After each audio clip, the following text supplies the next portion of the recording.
Alright guys, this is going to be a long one. And of course, we're going to talk about the new EDH rules changes. Of course, we have the original concept of EDH, which is you take one of these dragons and all you do is you make a deck out of it. Pretty simple. Like, this card's pretty bad in all concept, but when you limit yourself to these three colors and make a deck out of it, he's pretty fun. Or this guy. Simple, 3-color, defensive creature, dragon. Or maybe you're trying to play a Chromium style deck because you like Esper. And that's all gone now. That's not the game we're playing. Of course, it was always going to evolve. Why wouldn't it? So let's pick a deck at random. Let's say, oh, I don't know, the green deck out of all the starters. Yasova Dragonclaw. And we'll see if a new card made for EDH can be just slotted in randomly. Because, well, it's made for EDH. Clearly, the deck would be good for EDH. I could have picked green, blue, draw power, or blue, black, mill control. But let's go with 3-color Timur creature control. This is one of these decks that has an affinity for having a higher power level with trample and a 4/2 for 3.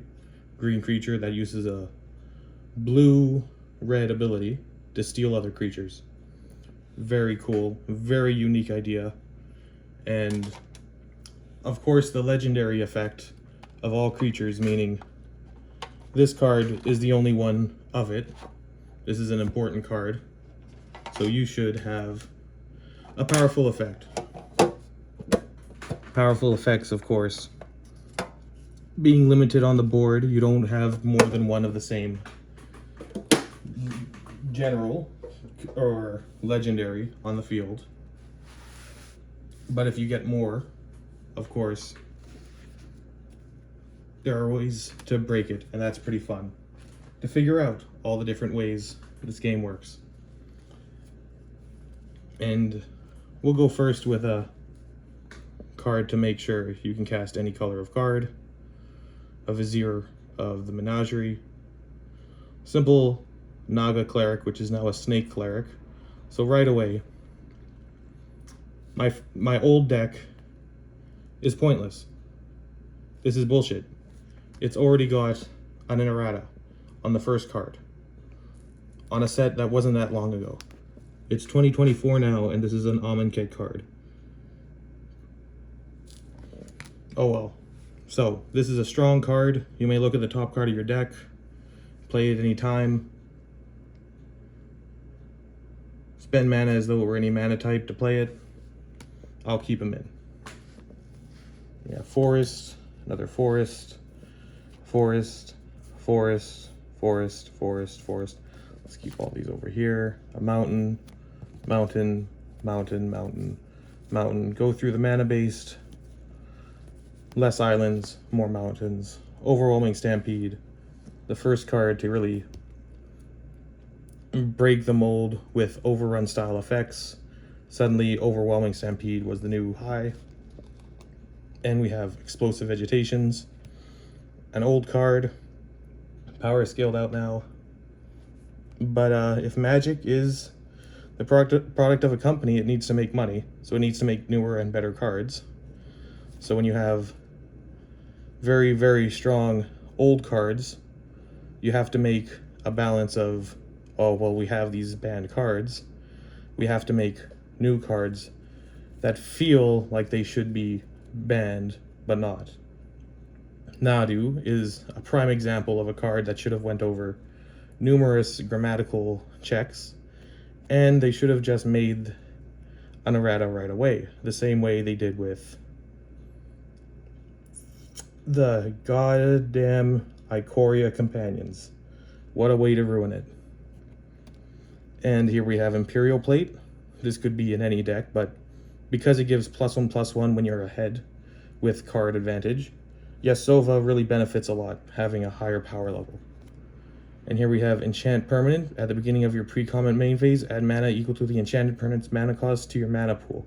So for 4 mana, something you choose needs to be very high mana cost to create more mana.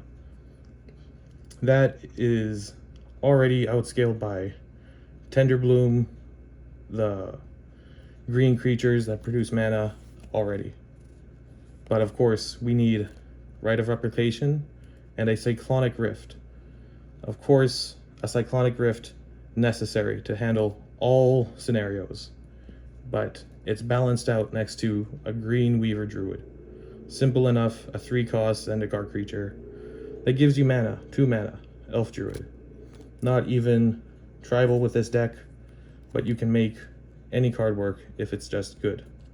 And here we have Chain Reaction, an old Zendikar again card, because obviously if you're behind in creatures and everyone else is ahead, this is just a boon. Destroy or dealing everything damage enough to destroy them really helps. Here we have a Thran Dynamo and a Disaster Radius. You might be familiar with a Duskmourn version, which is a green version for 3, but maybe it's 5. But this is a good old Impending Doom style effect. Really shows the power of a Eldrazi because it's about to enter the battlefield and deal a bunch of damage.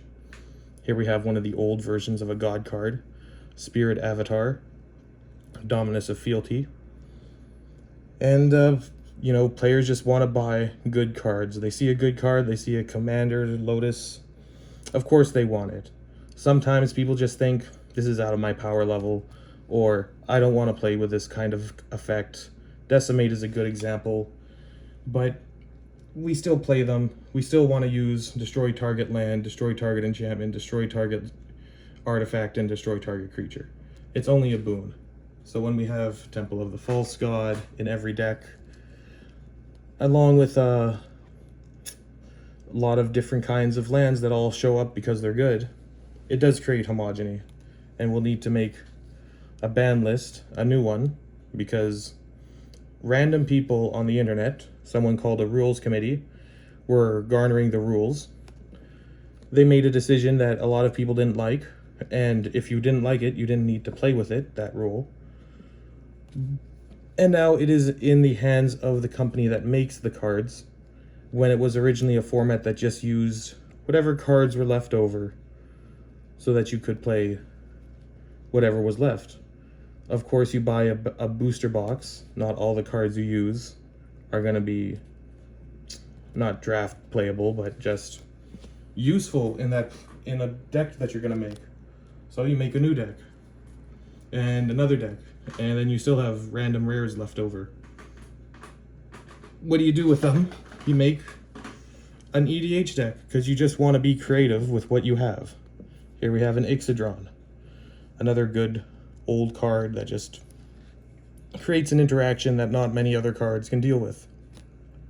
Recurring Insight to just really head home the draw power of old cards.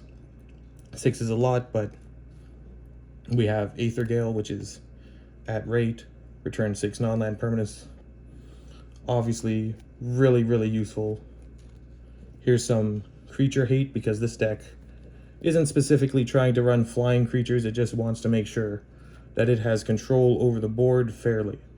This could be a more unfair effect, but Conjurer's Closet heads it to a second level, giving it that extra oomph when you take over a creature. At the end step, you keep that creature. And Bear Umbra, another good card, equipping it to Yasova, giving you a bonus for attacking, untapping all your lands. Well, you know, we have Power Creep, and Magic the Gathering is offering something of a tier system for their sets, for their commanders, for their price levels. Then, of course, you're going to have different people going for different cards. As usual, that was always the case, but we have so many new products to choose from. And the new products come by so fast. Bloomborough was just out, and we're already on Duskmourn. And what's next? Magic Foundation? That's pretty good. We need more foundational French engulfing slagworms. Just because this game is getting pretty homogenized. So when you have a format or a meta or something that is incredibly powerful, everyone's going to use it. Therefore, the randomness is taken out. The most powerful deck takes out the randomness. You play a land every turn. That means a card with landfall is more effective. Just because this creature says it attacks and destroys an artifact or enchantment that player controls, it is incredibly pristine for that effect. Therefore, we look for that and we keep using it until we don't want to use it anymore. And here's something that is power crept to hell, an enchant land aura. Whenever enchanted land is tapped for mana, its controller adds 2 mana of any combination. So it technically gives 3, but for 4 mana, you might as well just search for more mana. So we take this out, and we put in a rare. We put in a card made for EDH. We put in Crown of Doom. And now the power level of the deck has spiked. So what's the solution? What do we do? What do we have as a solution for Magic the Gathering itself? They said a tier system. Well, we know that they're fallible with their decisions, so we should make our own tier system. Use exactly the same tools they're using and just make it the same way, but with our own spin on it, because that's exactly what Commander started as. So here we have the titular Soul Ring. Not every deck needs it, but every single pre-constructed Commander deck has it. Therefore, we should make a system where Soul Ring is normalized and Soul Ring is outdated. And it's very simple. With those cards put into play, we have summoned a new card, Exodia, obliterate it all. So let's do that. Let's make 4 tiers, starting with one side being Soul Ring and no Soul Ring. And then we split that in half, and we split that in half, and we go, what's in the no Soul Ring side? Okay, old. And then we have broken.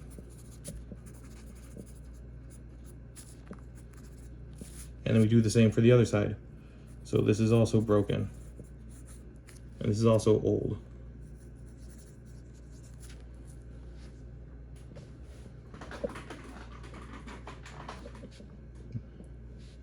The old side with Soul Ring is going to have all the old ban list. Old ban list.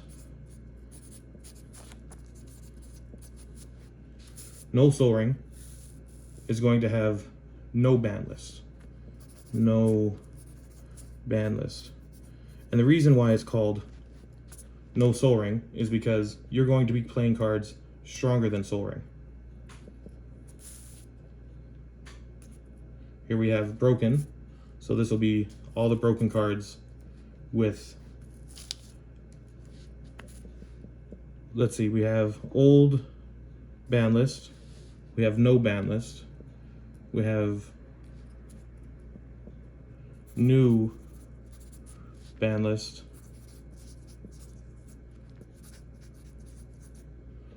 And we have the broken cards of the old set. Broken cards with Soul Ring. So what differentiates no ban list and the old cards? Alright, I clearly fucked this up, but that's not the point. The point is, this means we have old ban list, no ban list, and then a nice middle ground for people to create a new ban list of cards and work off of having no ban list with Soul Ring. Simple enough. I think that solves it quite neatly, just because we shouldn't have Soul Ring banned for everyone, and we shouldn't have Soul Ring so strong that it warps the meta. Therefore, pre-constructed decks are Soul Ring decks. They have everything you need to get into the game, and then higher level decks will be using no ban list. They'll even play Power 9, and then we'll have a new ban list. Cards that are competitive and anyone can use them, but they won't have the Power 9. But the old ban list should still be applicable for people who want to play Soul Ring. Easy.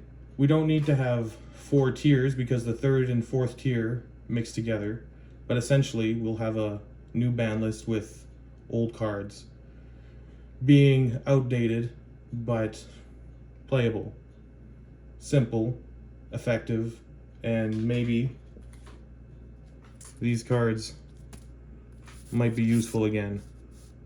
Probably not.